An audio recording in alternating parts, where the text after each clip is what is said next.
Good afternoon and welcome back to the final session of the 21st Annual CERIAS Security Symposium. In my role as Managing Director of CERIAS, I'm often called upon to explain just what CERIAS is, as we all do in our profession. I have the standard elevator's pitch explaining that goes something like, CERIAS is the nation's largest, oldest, and top-ranked interdisciplinary academic research and education institute for cyber and cyber-physical systems. Our research focus areas include security, privacy, resiliency, autonomy, trusted electronics, and explainable AI. We're a federation of about 130 faculty, all doing research and education within this broadly defined area of cybersecurity. We have affiliation of about 2,000 students across the Purdue system who are studying in this same area, and we operate as a pseudo-consortium of industry partners who direct our research, hire our students, and provide guidance to the center. Elevator done. So the big thing that I touched on that, or one of the big things that I touched on that, is that we are an interdisciplinary academic research institute. So the moderator of this final session is someone I've known for nearly 20 years, going back to her PhD candidacy here at Purdue. And she embodies what it means for CERIAS to truly be interdisciplinary. Dr. Lauren Kisselberg is the inaugural chair of the ACM's new Global Technology Policies Council, where she oversees technology policy engagement in the US, Europe, and other global regions. At Purdue, she is a fellow of CERIAS, a lecturer in the Discovery Park Center for Entrepreneurship, and the former professor of media, technology, and society. Her research focuses on the social implications of emerging technologies, including privacy, ethics, and collaboration, social interactions in technology and technological context, and gender and leadership in STEM careers. In 2018, she was the scholar in residence at the Electronic Privacy Information Center in Washington, D.C., and coordinated the development of the University Guidelines for Artificial Intelligence. She serves on a number of ACM boards and is on the advisory board for the Electronic Privacy Information Center. It is my great honor to present my colleague, Dr. Lauren Kisselberg.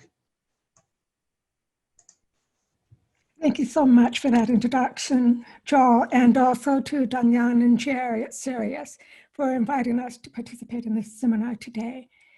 I'd like to start as I get my slides loaded up. If you would give me just a moment. Let's see if that's going to work. Can you see me now? Can you see my slides? Looks good, Lorraine. Great, thanks, Joe. So I'd like to start first with a nod to Jean Spafford, who's the Emeritus Director of CERIAS, of course, who's led and been involved in our ACM Policy Committee for over 20 years. And along with Barbara Simons, who is also here today, has been one of our most active and significant contributors. And also congratulations to CERIAS's Elisa Bottino, who was recently elected the Secretary of Treasurer in ACM. Make a quick note about the Slack channel. I have shared links in the Slack channel for some of the material we're discussing today, for those of you who want to read along while we're discussing that. So I've been involved, as Joel mentioned, I've been involved with CERIAS wearing many hats as a practicing computer professional, a graduate student, a faculty member, and a fellow. And so I'm pleased to have the chance today wearing yet another hat to highlight some of the work that the Association for Computing Machinery, ACM, is doing in the policy world. Let me start first with a quick introduction of our panel. My colleagues and I are members of the new ACM Technology Policy Council, and we lead various efforts to provide computer science and practical expertise to inform public policy. Michel Baudouin-Lafon is joining us from Paris, and he's a vice chair for the ACM Council, and he's also a member of the ACM Europe Council and the Europe Technology Policy Committee. He's a professor of computer science at the University of Paris-Saclay. Barbara Simons joins us from San Francisco, and she is past president of ACM and winner of the most recently announced 2019 ACM Policy Award, recognizing the contributions that she's made over the course of her career. Most notably, she's the founding chair of the US Technology Policy Committee. She currently serves as chair of the board of directors in verified voting, and she spent her career at IBM Research. and she's retired from that now. And then finally, from New York, we have Jim Hindler, who's the current chair of the U.S. Technology Policy Committee and director of the, I'm so sorry that my screen has gone bad a little bit. So he's director of the Institute for Data Exploration and Applications at RPI, Rensselaer Polytech Institute. So let me give a quick background on ACM. For those of you who are not familiar with ACM, it is the oldest international society of computer scientists and professionals with 100,000 members worldwide. A lot of you are familiar with ACM through its conferences. There are over 170 conferences, or maybe through its special interest groups, such as SIGSAC, SIG-AI, or SIG-Chi. ACM also produces 50 scientific publications and hosts a digital library with a 60-year archive of scientific work. As a professional society, ACM also bestows awards on its outstanding members, including the ACM Fellow and the very prestigious ACM Turing Award, which is considered the Nobel Prize in Computer Science. And public policy is another important activity of ACM's. And our mission in these groups is to provide technical expertise to policymakers and the general public in order to better inform technology policy. We don't lobby. We're not advocating for specific political or partisan positions. What we do is focus on ensuring that emerging policy is well informed and that it's grounded in scientific evidence and professional practice. We have a 25-year history in the United States of policy work and a 5-year history in Europe. Our new global council, launched this year, is working to expand this reach more broadly, and we have members from around the globe, including 2 past presidents of ACM, the Turing Award winner, Vint Cerf, 3 ACM fellows, and 2 distinguished speakers. Most importantly, we have over 150 ACM members who are involved in our policy groups. They volunteer their expertise to develop white papers, statements, comments, and they provide briefings and testimony to policymakers. Now, the issues we tackle depend upon the region and the time, of course, but they typically include matters of cybersecurity and privacy, law and intellectual property, election security, digital governance, and artificial intelligence. This year, we are also addressing more specific issues of AI bias, biometric systems, climate, and autonomous systems.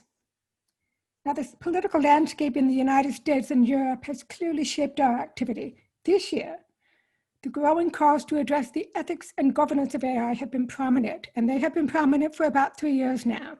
And as a society of computer scientists, we're especially engaged in these discussions.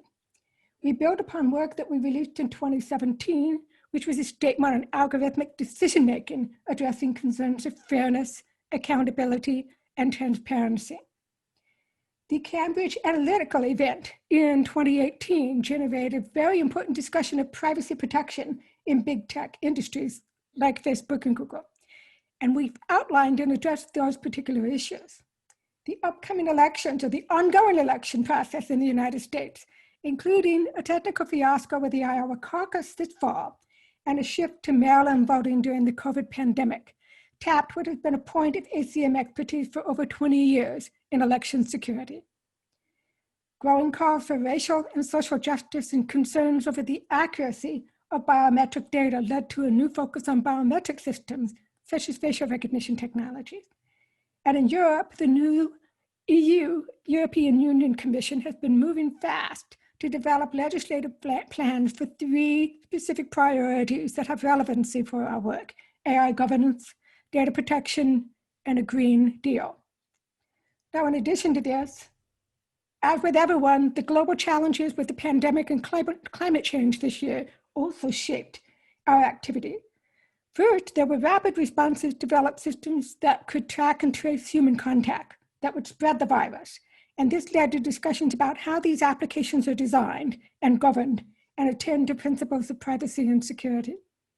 And the need to address security and privacy concerns that arise in virtual conferences like our own, meetings, education, and even healthcare delivery, led to a set of task force recommendations that were released by the larger ACM group in May. So in this year alone, we have sent 3 statements, 7 comments, 5 letters, and our members have testified in front of Congress and have directly briefed members and staff of Congress, the EU Commission, and also the Supreme Court through an amicus brief. So I'm going to move next to invite our panelists to give a more in-depth look at 3 specific issues that we've worked on this year: election security, contact tracing, and facial recognition. I would say that election security, particularly in the last 2 months, has probably been the most public of the issues that we're covering. We have 25 years of material we've produced on this issue, much of it created through the career-long initiatives of Barbara Simons. Before I introduce her, she's asked that I share a brief video that was produced by the New York Times from the University of Michigan computer scientist, Alex Hardeman, and it lays out the fundamental issues pretty quickly. Mike, could you play that video for me, please?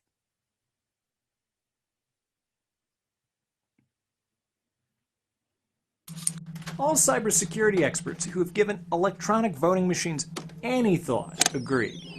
These machines have got to go. To show you why, I'm running a mock election using the same dangerous and obsolete machine still in use today. Our election will find out whether Michigan students prefer their own university or our arch rival, Ohio State. After the chaos of the 2000 election, we were promised a modern and dependable way to vote. I'm here to tell you that the electronic voting machines Americans got to solve the problem of voting integrity, they turned out to be an awful idea. One vote for McCain. That's because people like me can hack them all too easily. I'm a computer scientist who has hacked a lot of electronic voting machines. I even turned one machine into a video game console. Imagine what the Russians and North Koreans can do. I've even gone to Congress to raise the alarm. Our highly computerized election infrastructure is vulnerable to sabotage and even to cyber attacks that could change votes. This is the same electronic voting machine used in Georgia and parts of Indiana, Kansas, Kentucky, Mississippi, Tennessee, Texas, and even in swing states like Virginia, Florida, and Pennsylvania. Millions of Americans voted on paperless electronic voting machines in the 2016 election. Who are you going to vote for? 100% Michigan. 100% Michigan. Obviously Michigan. Michigan. Michigan. But here's a little secret between you and me. I've already hacked these worthless machines. Step 1. Buy a voting machine on eBay. Or, if you're the North Koreans, hack the manufacturer and steal their software code. Step 2. Write a virus. Step 3. Email your virus to every election official responsible for programming the voting machines with new ballots. Many of these officials are easy to find online. Step 4. Sip coffee and wait. Step 5.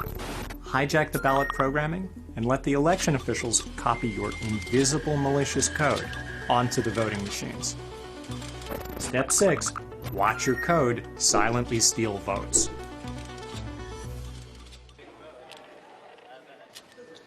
All right, here are the results from the electronic voting machines. Ohio State wins 131 to 108. There's a good reason we computer scientists are paranoid. It's a golden age for hackers. The computer virus that destroyed Iranian nuclear equipment. This is one of the largest data breaches in history. More than 1 billion of its accounts were hacked. What chance do the people running your local elections really have against Russia or North Korea? Okay, everyone, I hacked the voting machines. I do have the real results because we also counted on paper. Michigan wins! Michigan won in a landslide. And I can say this confidently because I have the real results from the safest and simplest solution, paper ballots. Yes. We need to take a hard look at the equipment that actually records and reports votes. Even though the Senate Intelligence Committee is finally showing some understanding of the problem, it's not enough. All states in this country, the people ultimately responsible for how we vote, must act too. In a real election, an official could quickly scan these paper ballots and shortly after have a human verify the results. Paper plus audits. all elections should be run this way. But if you don't want to believe me, or every single expert in cybersecurity who's thought this through, then take it from this guy. It's old-fashioned, but it's always good to have a paper backup system of voting. It's called paper.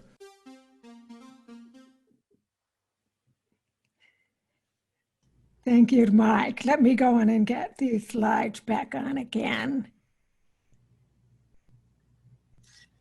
Okay. So the election process in the US this year and evidence of interference in election systems around the world has tapped deep ACM expertise. And so I'm very pleased to have Barbara Simons talk about that work next.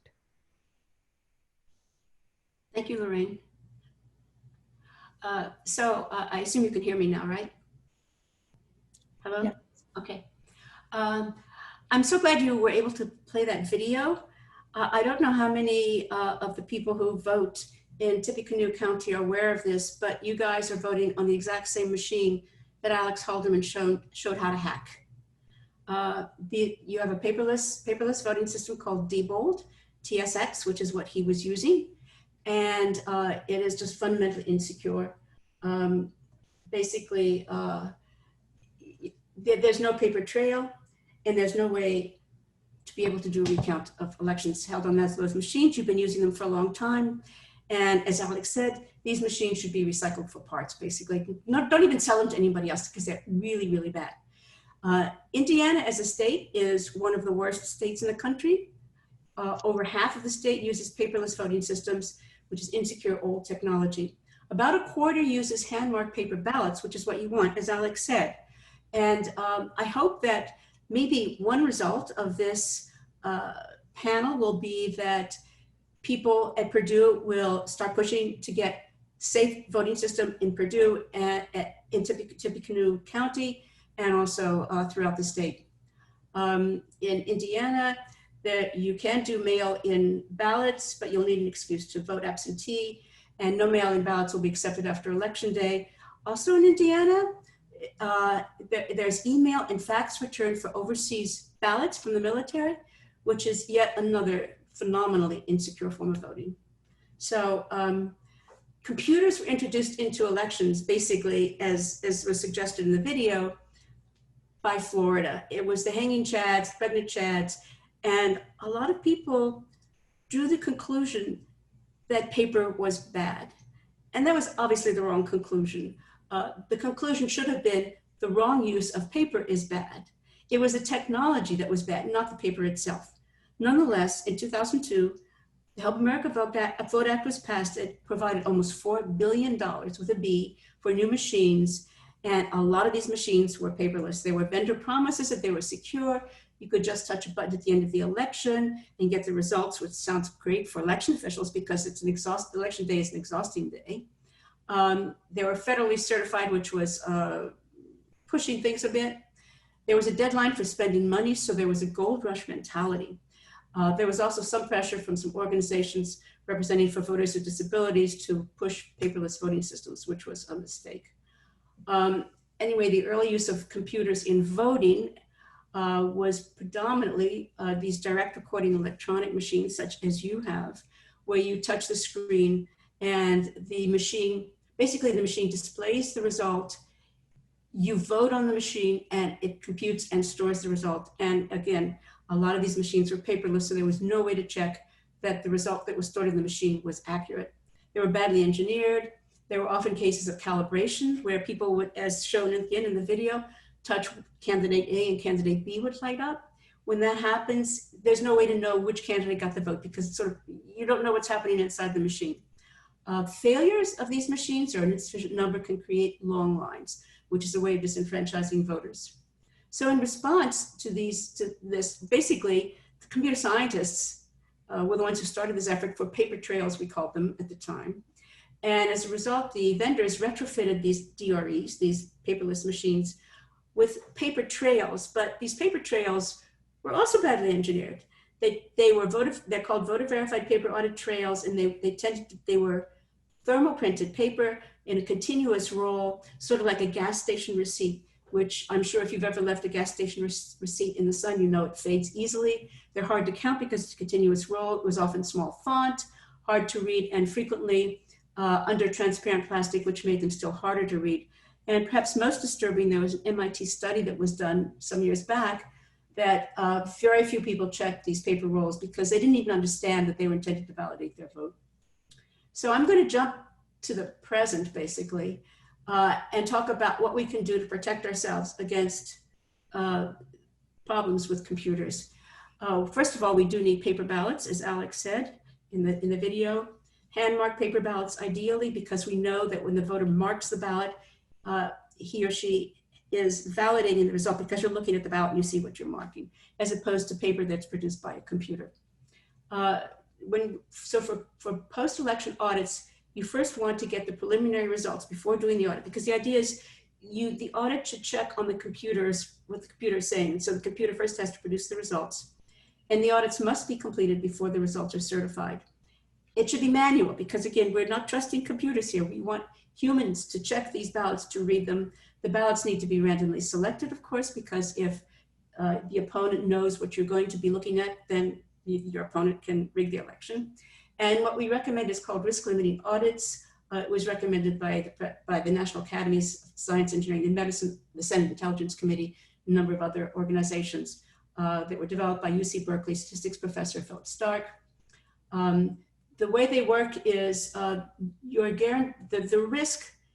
risk limit is the amount that you're willing to risk that if the outcome is wrong, you won't determine that. So in other words, if the risk limit is 10%, then if the outcome is wrong, there is at least a 90% chance that the audit will lead to a full hand count, and that full hand count will correct the audit.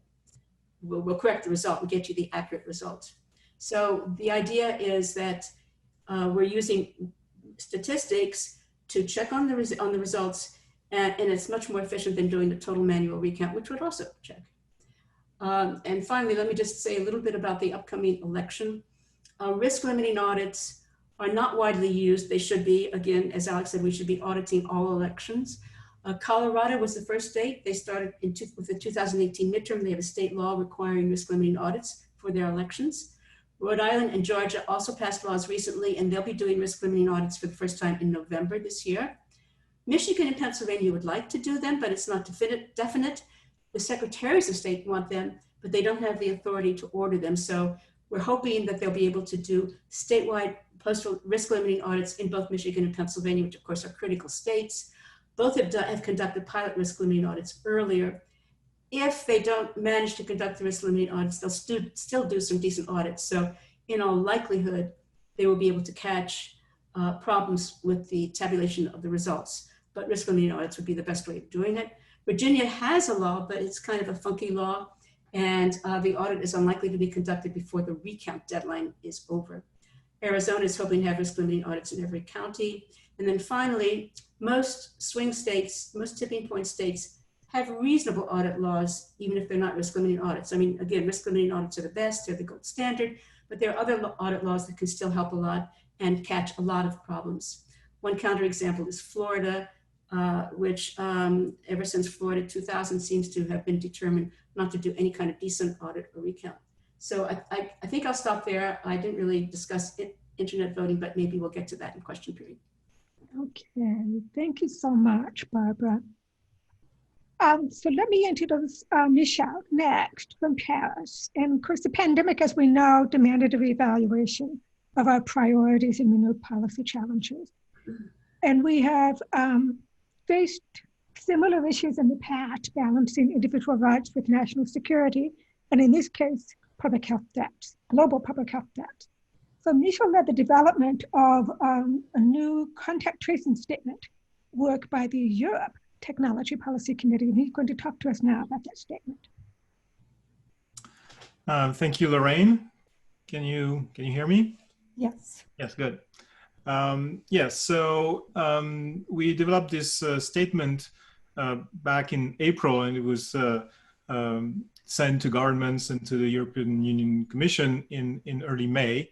By late March and April, there were plans by various governments in Europe to develop mobile apps to help trace contacts in the context of the COVID-19 pandemic. I'm sure everybody knows by now that people are contagious before being symptomatic and developing symptoms. And so in order to control the pandemic, it's important to be able to trace potential contacts in a period where people are contagious. And so applications, mobile applications based on location tracking like GPS or proximity tracking like Bluetooth were presented as a possible technical solution to help this process. Now, by the time we started working on this statement, there was already a large public debate about should these applications be developed and deployed, what are the threats to privacy, especially since it's about health information. And so we decided to look at that issue, not just from the perspective of the technical characteristics of these applications, but rather the larger picture of this sort of socio-technical environment in which these applications were to be developed. And as Lauren explained, the goal of ACM Technical Policy Committee is not to lobby or to make political decisions, but to inform policy and policymakers and decision makers. And so we made a few reminders of what at the time was widely known, that these applications cannot maintain anonymity, that these applications cannot be reliable in terms of tracking precise contacts between people, but also that the key aspect was that for these applications to work, they needed to be installed by a large fraction of the population. And therefore, people needed to trust these apps before installing them. And so that led to a series of recommended principles and practices that talked about, that we organized in five topics. The first one was around technical architecture, with, I would say, obvious things like make sure people can opt in and out of the application, that their privacy is as well protected as possible given the constraints of the particular protocol being used. And also insisted that it should operate across borders, especially in Europe, where there are many smaller countries, and international travel was the main vector of transmission of the virus in the first place. But then the other aspects are not so much technical aspects, but rather recommendations on how to create trust in the population. And the first is development transparency, where of course the code should be open source so it can be inspected and vetted by experts, but also because all governments started to contract with private companies to develop the app and operate the app, oftentimes without following the usual procurement process that takes months in many governments. And so a lot of conflicts of interest were not really revealed. It's important to know that governments in Europe are paying hundreds of thousands of euros, sometimes millions per month to the companies that operate the apps today. And this is public money, it's taxpayers' money. The other thing is that these apps were developed very, very quickly by very small groups of people. And so it seemed very important to have independent oversight by an expert committee, multidisciplinary, gathering, of course, computer scientists, and not just experts in say, cryptography and privacy, but also in human-computer interaction, also, of course, legal experts and health experts, so they could make recommendations and be transparent about the recommendations they're making. To complement the technical capabilities of the apps, it was important to recommend to have legal safeguards to limit authorized uses where the technology would not be able to limit it. In particular, how long data could be kept, what could it be used for, etc. And finally, we decided it was important to have also to encourage public and civil society engagement to see how the public at large would react to these apps, and if they had recommendations on how they could be used in the future. Now, retrospectively, so we distributed and communicated these recommendations to various governments across Europe and to the European Commission. We got mostly positive feedback. A few people were upset that we were sort of stepping out of purely technical issues. Now, in hindsight, it's interesting to see that, you know, we don't hear very much about this contact tracing apps anymore. And in fact, by and large, they've been a fiasco. In some countries, they've been installed by 30–40% of the population. I think in Finland and another small country. In Germany, it's 20–25%. In France, it's 8%. And it's so low that, in fact, only dozens, maybe hundreds of contact cases have been registered by these apps. So retrospectively, if we observe how the recommendations we made have been followed by governments, a lot of them were not followed, like expert oversight or proper legal safeguards or transparency about development. And so for the future, it will be interesting if this can evolve and not that I hope that there will be a future pandemic, but when other events of that sort happen, whether we could be more proactive in providing the right conditions for these apps to be widely used. Okay, thank you so much, Michel. I want to remind the people who are listening in and attending this about the Slack channel. We have a couple of questions that have already been posted that we're going to get to after our final panelist speaks. So please, I encourage you to do that. I'm noticing them coming in, and we'll get to them in a moment. But next, our final panelist is James Hindler. And in response to growing concerns about facial recognition technology, particularly those that are used for public surveillance, as well as growing concerns about racial justice in the United States, the U.S. Technology Policy Committee released a statement in July regarding facial recognition technologies. And so I'd like to ask Jim to talk about this statement from his committee now. Thank you, Lorraine. I also have a slide, and I assume will be shared later, which includes some of the other things we've published that I think will be of interest to this group, but I am going to talk about the facial recognition statement. And the really important part of this, and in fact, I've been with the Technology Policy Council/Committee for a while now, not nearly as long as Barbara Simons or your own Gene Spafford, but as far as I know, this is probably the strongest statement we have released. Our statement was for both technical and ethical reasons, pending the adoption of appropriately comprehensive law and regulation to govern its use, oversee its application, and mitigate potential harm, the USTPC urges an immediate suspension of the current and future private and governmental use of facial recognition technologies in all circumstances known or reasonably foreseeable to be prejudicial to established human and legal rights, which I now see that Lorraine had added to my slide and I wouldn't have had to state it.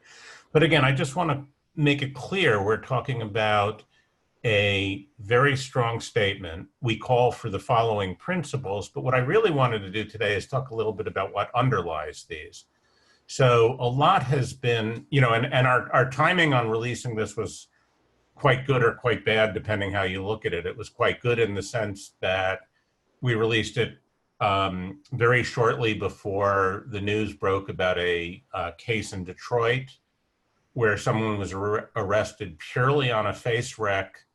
You know, the camera said, this is who it is. The cops went and arrested him, actually spent the night in jail before anyone actually compared the face to the image and realized that no human in the world would have confused these two people. It also came out around the same time that it turned out that police in many places were cruising using face recognition on people involved in the Black Lives Matters and other such marches. So it became very clear that the possibility of these things being used to limit rights, which can include arrest, it can include denying entrance, not letting someone board a plane, can include, for example, in many countries now, your face is used instead of a credit card, and if it gets it wrong, suddenly you can't make a purchase. So gender has been talked about a lot, and race even more so. But these things also have problems with respect to age. They have problems with respect to physical disability and disease characteristics, which may alter facial presentation.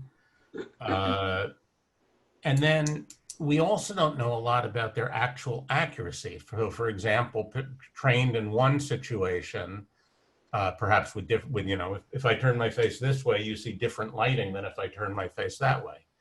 Those are, you know, will affect the impact of these recognition systems, and we don't know. We simply do not know the limits of these. So those are sort of the technical and ethical issues. There are others that we could get into, but we call for, as Lorraine has up here, accuracy, transparency, governance, risk management, accountability. I'm not going to go through all of those, but essentially what I was talking about previously was primarily that till we can say how accurate these are in certain situations, we really can't say much about them. I also want to talk about the governance one, because that's kind of a vague term, but it's actually very important in this case, which it really has to do with the context of use. So many of you have probably heard the story of Clearview AI, a company that scraped from many, many apps, everything it could find, which associated a human and a name and a face. And this included, you know, legal scraping. So they were going through YouTube, they had a developer's license with Facebook, they use TikTok, they use pretty much all these apps where somebody says, this is who I am and here's me doing something. So in that case, they were able to associate literally millions and millions of people with their faces. And then they've been selling this to police departments and other government entities around the world. They got an $8 billion startup. There's, I think, 30, last time I counted, lawsuits that are pending against this company. And what's clear is that the laws governing this use did not take into account, many of them were privacy laws, but they didn't take in context of use. So when I tag somebody in my Facebook system, I am not violating any rule when I say, hey, this is a picture of Lorraine, if she's one of my friends. Later, when somebody takes that picture to use within the Facebook context, as long as they're within the legal framework of their developer context, it's legal.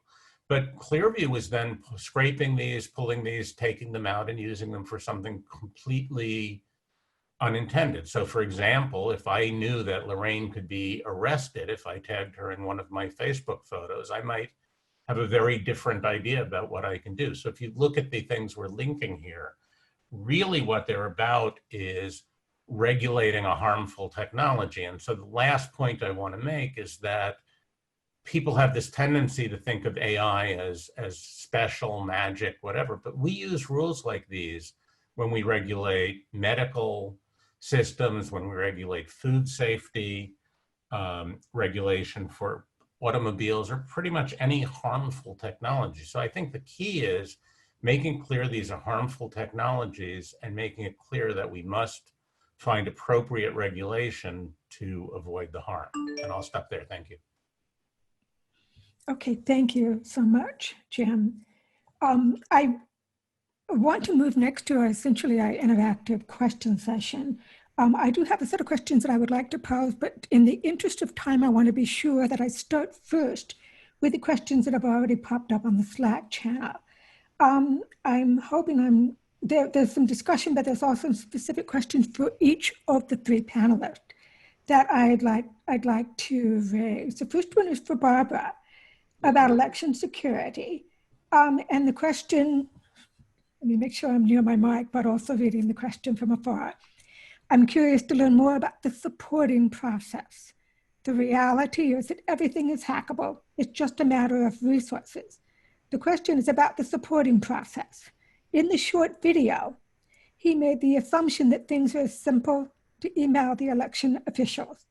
Do they really program the machines? Are they using air gap systems to do that? There's a few questions in there, so take what you want, Barbara. Okay, I'll start with the last one first. What happens with these voting machines and with the scanners, by the way, that count the paper ballots, which are also computers, is that they have to be programmed for each new election. They have to be told who the candidates are and where they're located on the ballot. This programming is done on a different computer. I mean, everything that's being used in the elections basically is computers. They're all computers. But it's a different computer, usually, an election official's computer, that programs in your case, in the case of where Purdue, Tippecanoe County, which as Spaff pointed out is where Purdue is located, these paperless Diebold DRE machines that you vote on are programmed by a computer in the election official's office. Likewise, if you're voting on paper ballots or if you send mailing ballots, those are tabulated by scanners, which are also computers. They also have to be programmed. And then what happens is that the information that's programmed about the new election is transported from the machine by some sort of portable memory device and inserted into the computer or the scanner, well, into the computer, whatever it's doing, the scanner, the machines. And that's how these machines can get infected. That's how a scanner can get infected. So even with paper ballots, you have to worry about elections being hacked. Now, the solution, as I was trying to say, is voter marked paper ballots as much as possible. And then a check on the scanners that tabulate those ballots using a risk limiting audit, which is done again after the results, the initial results come in, but before the results are finalized. And if it's done properly, then with very high probability, if there is a problem, it will be uncovered. So the way it works is you start a risk limiting audit looking at a certain number of randomly selected ballots. And if you encounter problems, you're going to increase the number you look at. And you keep on doing that until either you're at a point where you can say with very high confidence that the declared results are correct, or you've ended up doing a total manual recount, and that will be the result. So there is protection against hacking of these machines if we have paper ballots, voter marked paper ballots, to as much as possible in risk limiting audits. Now, one final comment I'd like to make is that there are new types of machines that are available that have been used just in the past year or two called ballot marking devices. And these, again, are machines, but instead of storing the information in the memory the way these awful machines that are used in where Purdue is, they produce a paper ballot. They print out a paper ballot at the end of the marking, when the voter says, cast my ballot.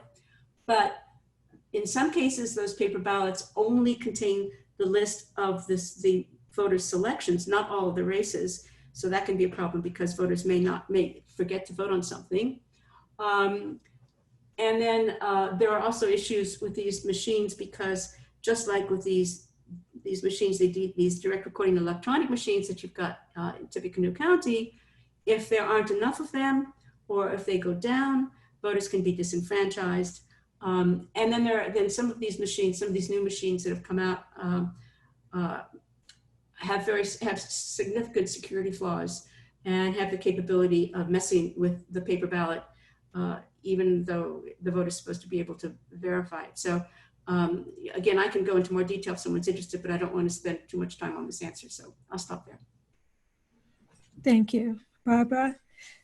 Michelle, I have a question for you as well. And it's brief, but technical. And it says, what makes you think these apps will work? The model of propagation of radio waves is very different from the pattern of propagation of the virus. Well, we actually had some discussion in the Europe committee about whether these apps could work and whether they should be deployed. I mean, the thing is, using Bluetooth technology is really not the right solution in a sense, because Bluetooth will detect contact if you are, in a hotel and next to the wall, and there's someone else in the next room next to the wall. It will detect the contact when there is no risk of contamination. And on the other hand, you can be face to face with someone, and because of the way your, if your phone is in your purse and you have other electronic equipment there, it may not detect the contact. So it's not perfect by any means. I think what we decided in the end is that, you have to remember what the situation was, well, in Europe in March and April. I mean, France and many countries were completely shut down for several weeks, for over a month. And there was, in a sense, the idea that if technology could help even a little, that would be better than nothing, and we could not just stand there and do nothing. So I think what's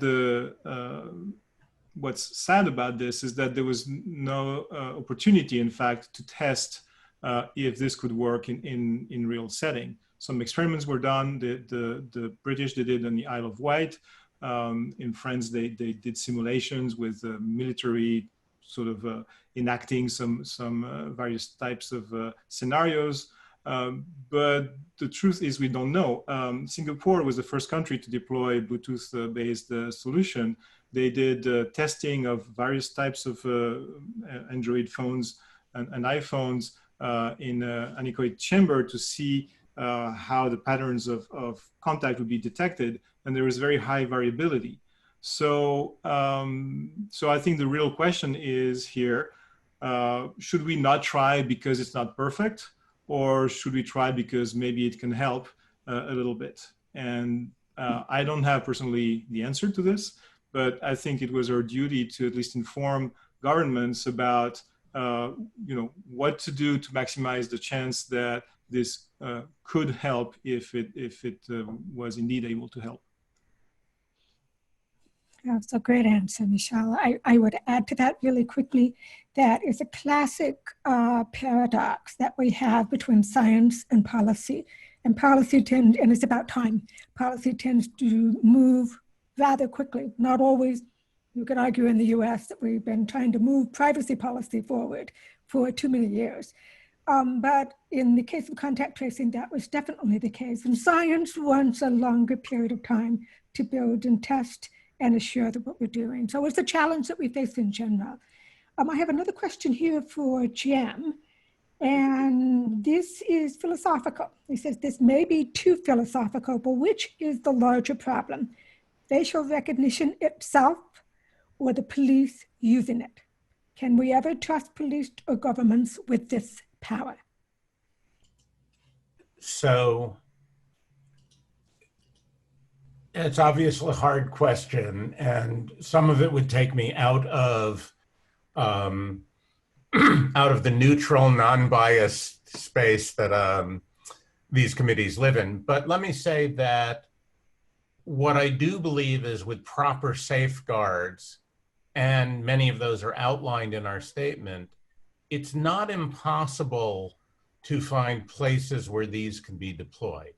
Certainly, it's the case that trained facial recognition, where there's a small risk to its misuse, is very different than the kinds of major government issues we're talking about. So if my iPhone doesn't recognize me and makes me type in my password every so often, that's not really the same as I just got arrested. But you could imagine that there might be places where access or something are biometrically governed. And again, assuming we knew who was there, we knew how accurate. I often use the analogy that for many years, law enforcement was not really allowed to use fingerprints 100 years ago, DNA 20, 30 years ago, until science caught up and was able to say, this is a more accurate thing. With 20 features, we can get this down to 1 in 100 million. With this kind of DNA, we can say the match percentage is. With these face rec technologies, we're not there. So I think whether the police should be using these or not ever does get us into some philosophical issues, but whether they should be using them now when we don't have these controls and these guarantees, I think the answer is clearly no.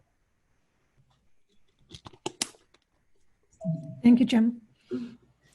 So I want to make a note to the other people who have left some questions on the Slack channel that we will get to each of these individually. I do need to make a few more remarks before we close this session, and I want to be sure that we do it attending to the time that we've been given. As one of those questions is for Barbara regarding foreign countries that are facing these same issues, and whether or not the issues need to be attending to the technology or whether it needs to be the people issue once again. So a similar question that was just posed to Jan. There are a few others of those across all of the three issues. So we will get to those for those who raised those questions. I do want to make just a couple of comments before we move forward, and that is that at ACM, I covered a lot of things that we accomplished in the last year, but as with many other places, this pandemic situation has disrupted our work. It's disrupted our economies, our educational systems, and so forth. And so it forces us to reevaluate what are the priorities as we move forward. And so there are 5 immediate concerns that we're looking at least from a global perspective, but there are also issues in our US and Europe regions as well. First, the pandemic has made eminently clear the critical importance of secure and reliable access, infrastructure access for work and education and healthcare, and how those who are economically insecure or geographically isolated become disenfranchised when that access is threatened. And so these deepening social divides affect a fundamental equity of access that we need to address. Technology also plays a critical role in the growing campaigns of disinformation, with concurrent threats to democratic governance and institutional trust.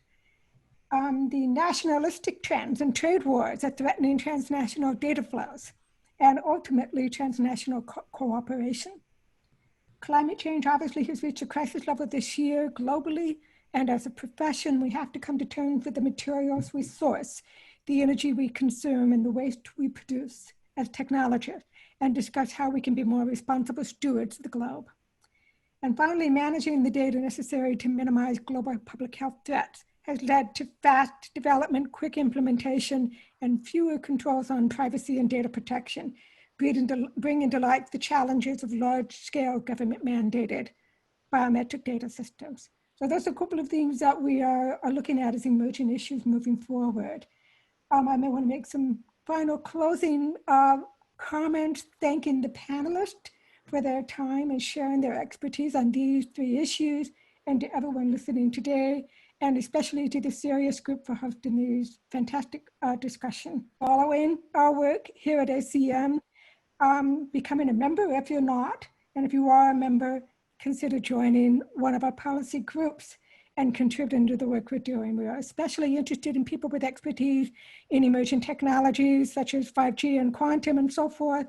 And we do want people who are passionate about sharing that expertise to help shape better policy laws and governance for our countries. So on that note, I'm going to turn my time over and back to Joel, if he's still here. Oh yeah, I'm still here. I very, very much enjoyed this presentation.